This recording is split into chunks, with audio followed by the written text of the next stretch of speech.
김자연의 바이올린북, 4부작으로 꾸며질 김자연의 바이올린북 특집, 박지리 작가를 말한다. 그 두 번째 편인데요. 우리 문학사가 놓치지 말아야 할 놀라운 작품 세계를 보여준 박지리 작가의 소설에 주목해보는 아주 특별한 시간입니다. 오늘도 함께할 귀한 분 모셨습니다. 바로 박 작가의 작품 편집을 도맡았던 사계절의 김태희 편집팀장님이십니다. 안녕하세요. 안녕하세요. 박지리 작가는 사계절 문학상 대상이라는 아주 큰 상으로 2010년에 등단했지만 그로부터 7년이 지난 2016년 세상과 영원한 작별을 했습니다. 안타깝고 아쉬운 삶을 산 그녀였지만 그 기간 동안 7권의 책을 남기셨는데요.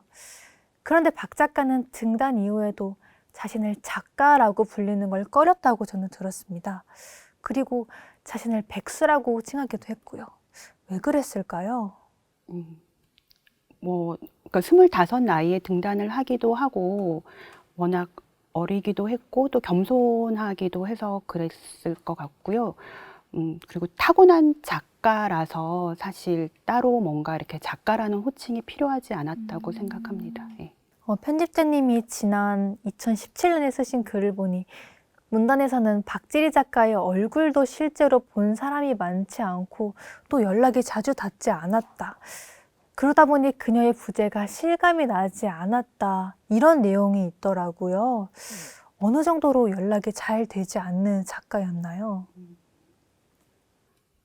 그러니까 원래 메일이나 이제 휴대폰을 잘 확인을 안 하기도 했었는데 제가 안 그래도 이것 때문에 이제 지난 페북 기록을 살펴봤는데 가장 연락이 안 됐을 때가 그게 2014년 여름부터 2015년 초였는데 그 기간 동안이 사실 다인형을 쓴 기간이더라고요. 다인형을 집필하고 있어서 그랬고 사실 세븐틴 작업할 때 다른 작가들이 기대했던 거는 박지리 작가 얼굴을 실제로 볼 수 있겠다. 저희가 이제 여러 번 기획회의를 하고 그랬으니까. 그런데 박지리 작가는 그때도 당연히 한 번도 나오지 않았고 심지어 기자간담회 할 때도 나오지 않았어요. 제가 계속 꼭 나오라고 했는데 네네. 박지리 작가만 안 나왔는데 근데 뭐 다른 작가들도 다들 그냥 박지리니까라고 이해하고 넘어가는 분위기여서 예, 그래서 박지리 작가 상 받을 때 그때 시상식에 왔던 작가분들만 이제 박지리 작가 얼굴을 좀 본 편이고 다른 분들은 거의 본 적이 없습니다. 아, 네. 편집자님께서는 스스로를 영원한 박지리 빠순이로 칭하면서 평생 자신이 쓰고 싶은 글만 쓰며 살게 해주고 싶었던 게 꿈이라고 또 적어 놓으셨어요. 그만큼 박지리 작가의 작품 세계에 매료되셨다고 볼 수 있는데요. 오늘 김자연의 바이올린북을 보시는 분들도 그 세계에 한번 푹 빠져보시길 바랍니다. 오늘 소개할 첫 책, 바로 양춘단 대학 탐방기입니다.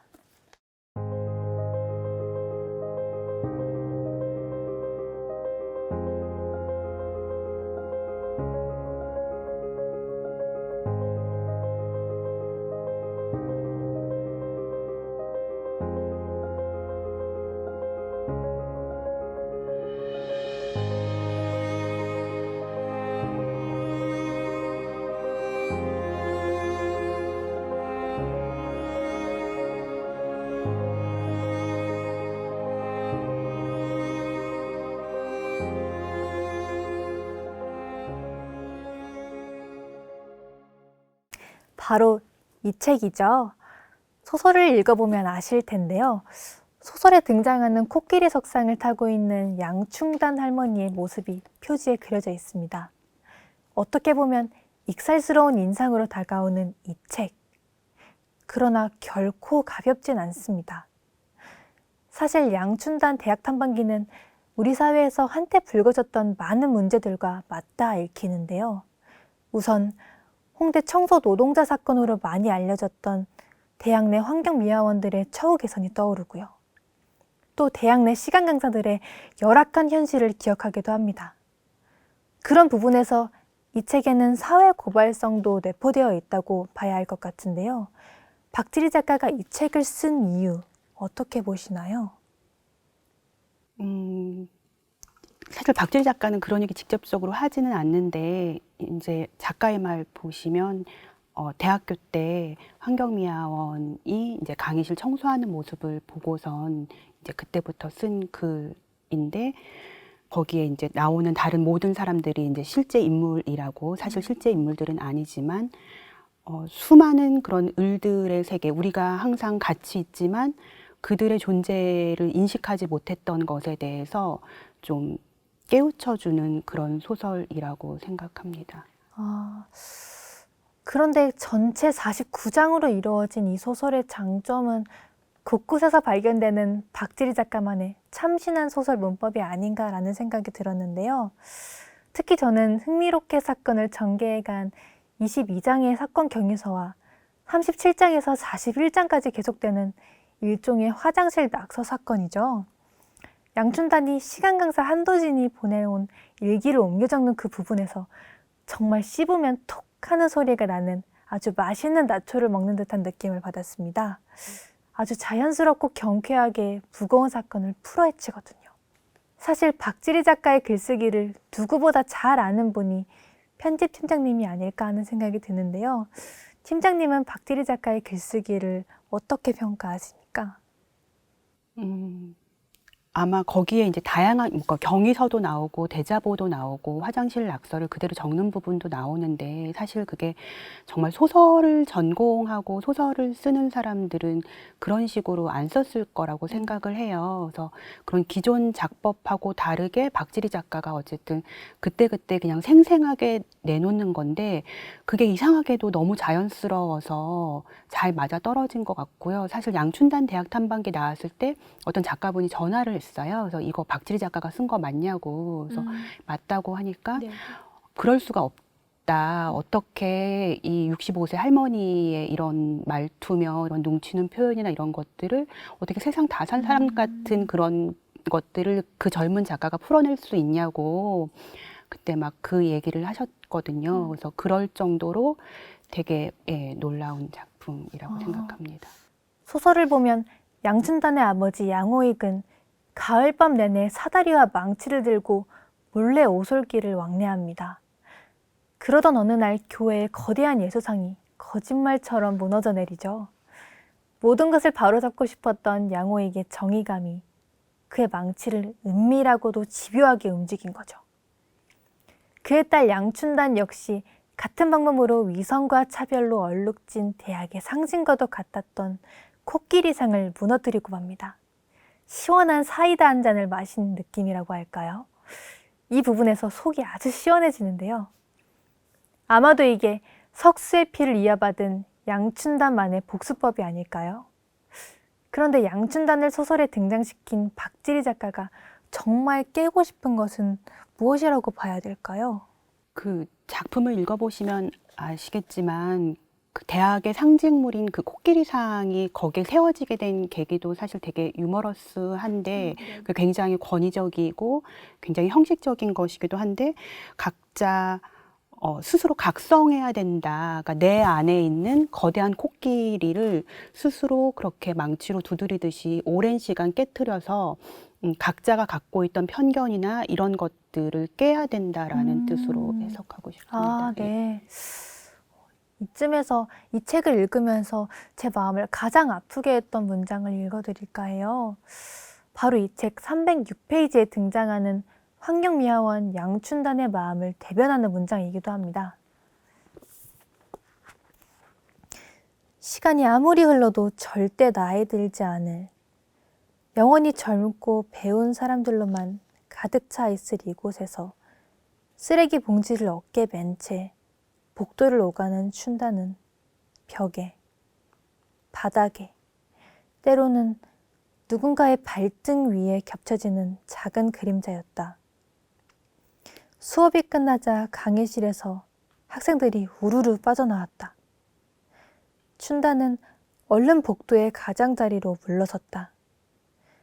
학생들은 춘단의 쓰레기 봉지를 툭툭 건드리며 빠르게 지나갔다.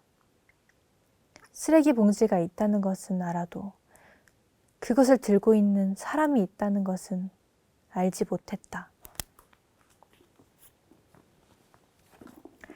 저는 이 부분을 읽으면서 우리가 살아가면서 누리는 많은 것들의 뒤에는 또 얼마나 많은 것들이 가려진 채 아파하고 있었을까 하는 생각을 해보았었습니다.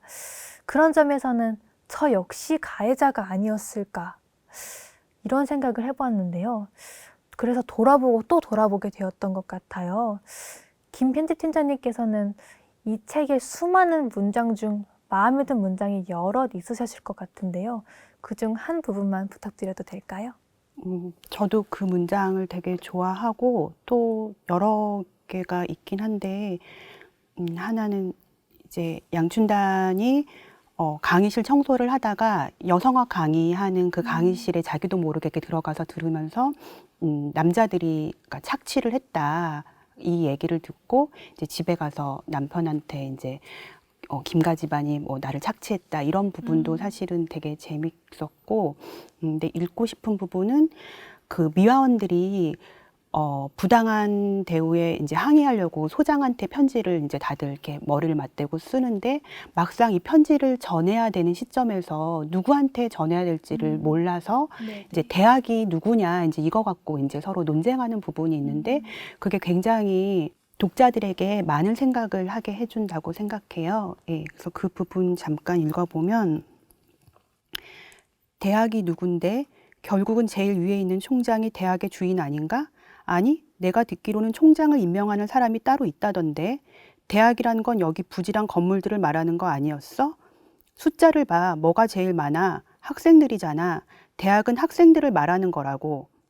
하지만 학생들을 다스리는 건 교수인데 교수는 또 총장 밑이잖아. 사실 어떻게 보면은 굉장히 우스운 장면인데 또 곰곰이 생각하게 되는 대목인 것 같아요. 특별히 그 문장을 고르신 이유가 있을까요?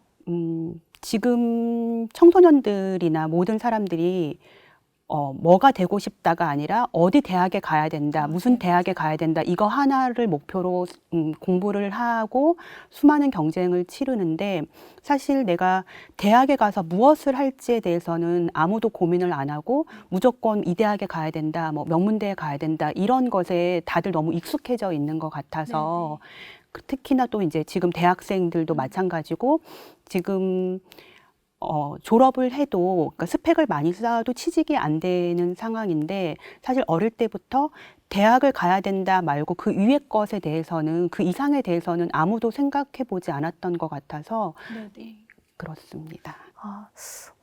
이제 다른 책 소개로 넘어가야 될 것 같은데요. 우리 김태희 편집팀장님 독자층에도 여러 독자층이 있을 텐데요. 편집자로서 양춘단의 대학 탐방기를 권해주신다면 어떤 분들에게 권해주고 싶으신가요? 지금 대학을 다니는 사람들, 대학생들이 읽으면서 내가 대학의 주인인가, 내가 대학에서 무엇을 배우는가를 좀 생각했으면 좋겠어요. 그러니까 양춘단은 대학에 어쨌든 환경미화원으로 들어가긴 했지만 그 대학에서 그 생활을 통해 가지고 정말 많은 것을 배우잖아요. 그래서 그런 것처럼 지금 학생들이 대학을 그냥 취업의 그런 장소로만 사용하는 건지 내가 대학에서 진정한 학문을 하려는 건지 그런 것에 대해서 생각해 봤으면 좋겠습니다. 네네. 많은 사람들이 세상을 고단하다고 하죠. 또 굉장히 퍽퍽하다고도 말을 하는데요. 하지만 얼굴 한 번 본 적 없는 시간 강사 한도진에게 따뜻한 밥 한 술을 권하던 이 책의 주인공 양춘단의 따뜻하고 너른 마음이라면 조금은 그 고단함이 줄어들지 않을까라는 생각을 했었습니다. 위선과 차별의 세상을 꼬집고 또 보이지 않는 이들의 마음까지 헤아려주는 마음을 전하는 박지리 작가의 소설 양춘단 대학 탐방기 꼭 읽어보시면 좋겠네요.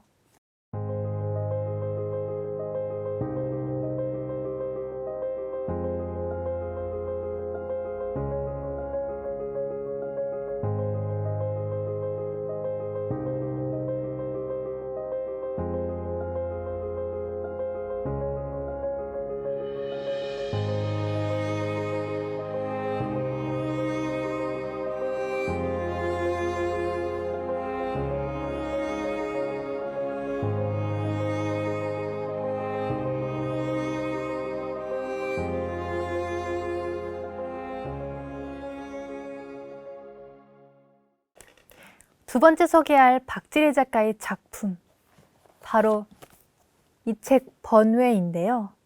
끔찍한 총기 난사 사건에서 운 좋게 살아남은 유일한 생존자 소녀는 이후 세상으로부터 철저히 배제되는 이른바 번뇌의 삶을 살게 되는데요. 세상은 그에게 원치 않는 죄책감까지 강요하죠. 바로 그 소년의 마음을 작가 특유의 시선으로 그려낸 작품입니다. 그런데 안타깝게도 이 작품이 박지리 작가의 마지막 작품이라고 하던데요.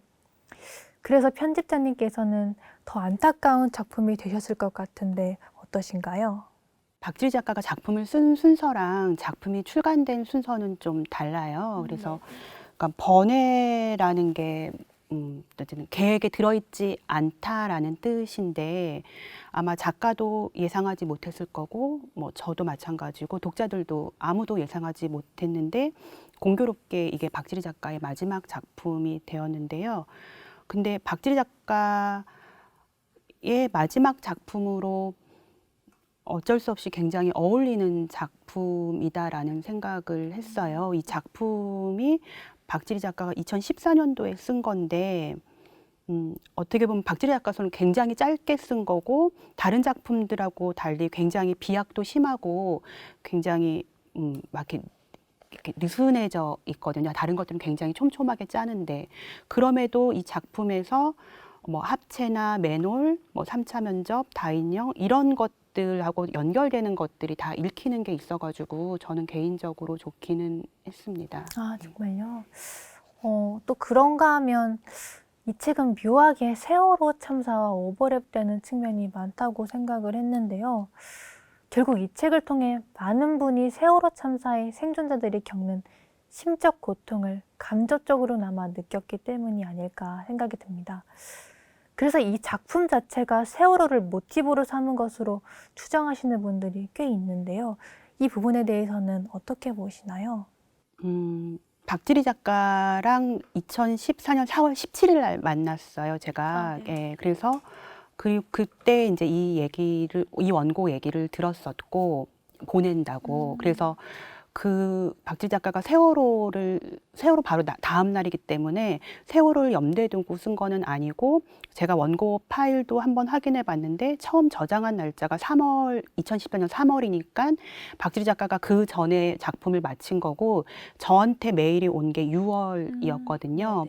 그래서 뭐 세월호를 염두에 두고 썼다 하더라도 그 당시에는 아무도 생존자에 대해서는 돌아볼 겨를이 없었기 때문에 박지리 작가가 세월호를 모티브로 해서 쓴 건 아니라고 생각하는데 작가만의 그런 예민한 그런 감촉이 보통 그 사람들이 얘기할 때 그 버드박스라는 영화에서도 보면 네네. 보셨어요? 네, 그 너무 산드라 좋아해요. 블록 나오는 거. 네네. 거기서도 어쨌든 새가 사람보다 먼저 예민하게 이제 알잖아요. 그런 것처럼 옛날에 그러니까 그 탄광 속에 뭐 카나리아라고 하면 광부들이 이제 거기에 들어갔을 때 카나리아를 데리고 들어갔는데 그 카나리아라는 새가 이제 매연이나 이제 일산화탄소에 민감하기 때문에 그렇게 가스가 발생하면 제일 먼저 죽는다고 해요. 네. 그래서 위험을 감지하는 그런 걸로 비유할 때 보통 탄광 속에 이제 카나리아라고 이제 한다고 하는데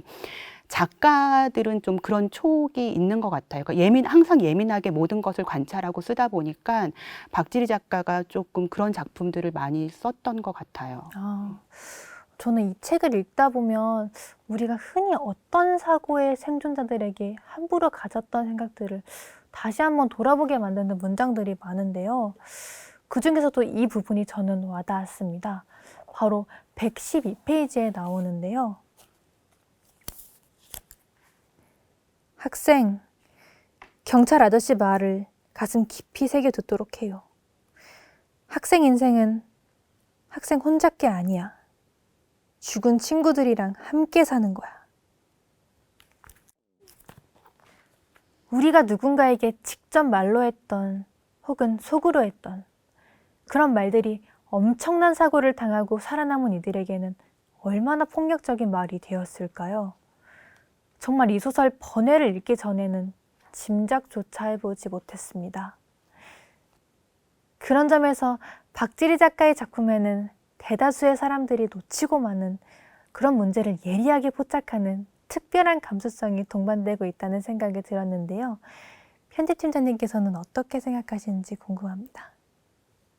예, 아까랑 이제 거의 비슷한 얘기일 텐데, 그래서 양춘단 대학 탐방기도 사실 2014년 초에 이제 홍대 청소노동자 그게 있었던 것 같은데, 박지리 작가가 그거를 이제 캐치해서 썼던 거는 2009년, 10년 이때였던 것 같고요.